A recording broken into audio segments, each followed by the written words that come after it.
Baneling all in. So anyway, here we go. You go ahead and start this time.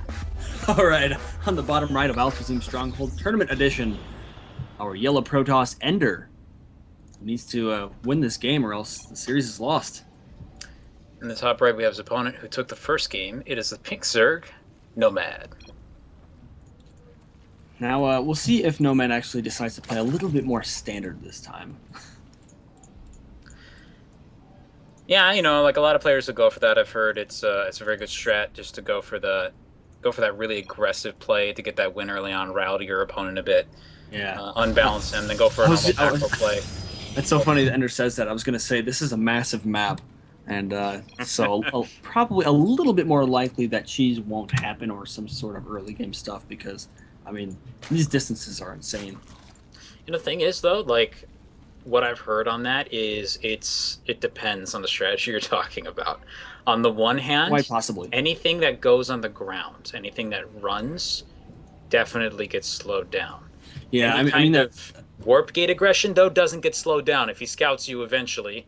Well, I guess there are two sides to that coin because then you can bank on your opponent not finding you for so long and not being able to scout your own cheese.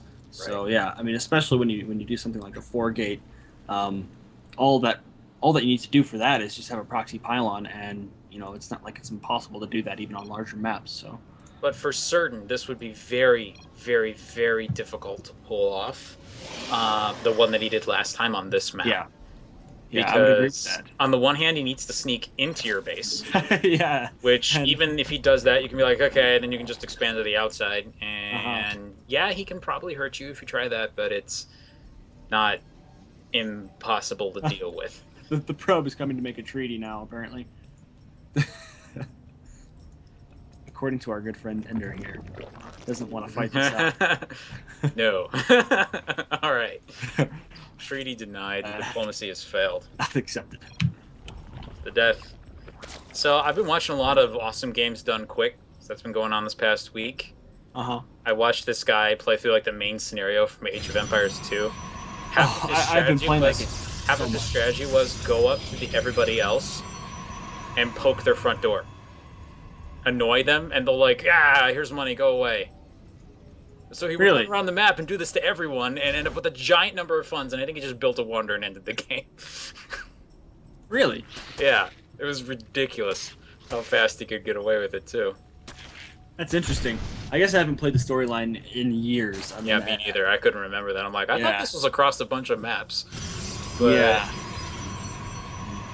Though, I did play a lot of that game recently over Christmas break. I played about 30 hours. Wow.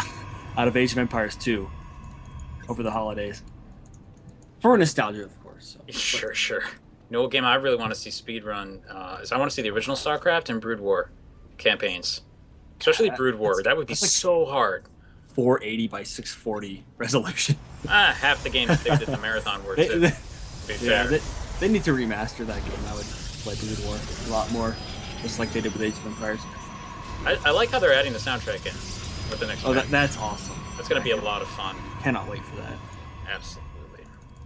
So let's see. Ender is going for an interesting wall off here. I actually like the setup. He doesn't have anything super important in the wall. Does he have... I mean, is that a complete wall off? Can he get anything out? I think it is, actually.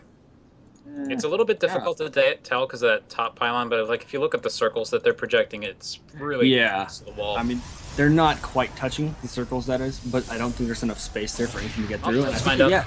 He just drops his Stargate, so he's going to keep his opponent out and maybe mass up them skill rays, man. Man, I hope he goes for something like that, though, because if he goes for the Oracle thing again, I'm pretty sure Nomad's going to know exactly what to do to deal with it.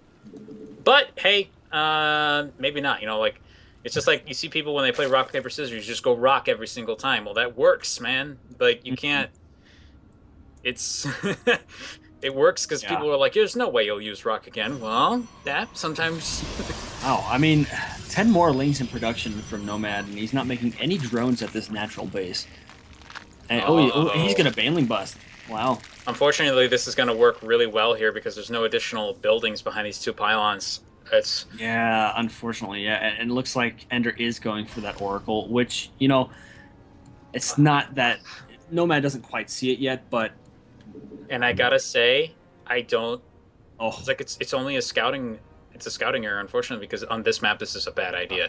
It's uh-oh. so easy to Oh, wall off and oh, stop this. Unfortunately, oh! Both spots are falling, and the lanes right inside. And the desperation cannon. The Oracle is done, though. The Oracle is done. it will And kill. It literally does not have enough energy to kill all that. Unfortunately. Hero Um, probes are on the way, and they're dying. the good news is, well, nope. There's no good news there. He does have another base worth of probes. But, yeah, Well, well, the preemptive GG from Nomad. I don't think he means it that way. It's like, No, he did. this. There's no other interpreted meaning from that. That was an intentional BMGG, and we will hold that against him forever. Oh, which is fun to do because he's like the nicest guy. All Yeah. right.